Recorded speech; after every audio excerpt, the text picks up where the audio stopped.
Probando con su fe y esperanza que algún día ay puede ele otra vez virar na la casa junto con su mga mayores que según por 2 años siya ele ya está lejos na poder de estos con todo emoción y corazón ya canta este 26 años jovencito con el canción. Antas hindi nahuli volve lang siyempre na damon casa. Sí.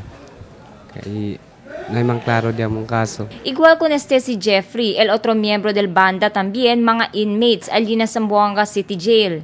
Este banda asegún no hay pa un mes desde establecí el mismo oficial encargado del calabozo, Jail Chief Inspector Julius Aro. Na entrevista con Aro, ele con orgullo presenta na news team con este grupo que ta composita con el Zamboanga City Jail Band. Asegun con ele, no hay pa man un año desde asinta ele como jefe del calabozo del ciudad, pero grande su confianza con el mga talento y habilidad del mga inmates que puede engrandar el City Jail, considerando que no hay pa sentensya con estos el korte y hindi debe man degrade con de estos personalidad. I can be proud of saying na dito ngayon sa City Jail, meron kami nag-create na BJMP band na ang komposisyon niya ay puro mga inmate natin para mabigyan naman ng sort of recreation yung mga preso natin na hindi lang sila maging idle. And this is also a showcase of talents ng mga kapatid natin na nakakulong dito na makikita naman ng publiko na dito pala sa City Jail, nandito yung mga talents na sila pa ay kapakipakinabang. Puera que ay puede entretener el banda con el 1,100 inmates na mencionado lugar, también puede desaleja con el mal vicio del mga inmates y na mismo tiempo ay puede mejorar el moralidad del inmates na lugar.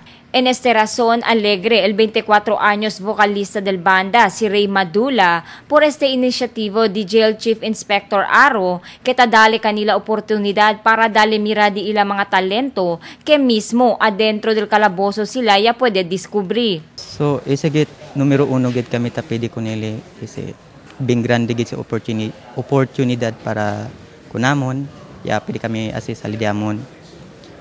Diamon talento. Pwede kami man expose ni Sina. So, pwede kami gracias.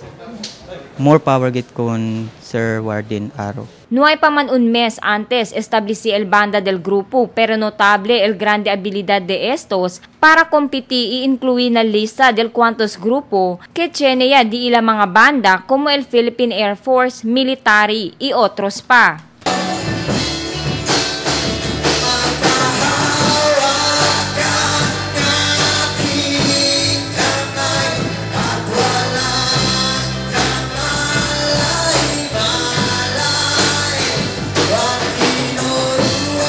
Christine Carsada Taula, Dateline, Zamboanga.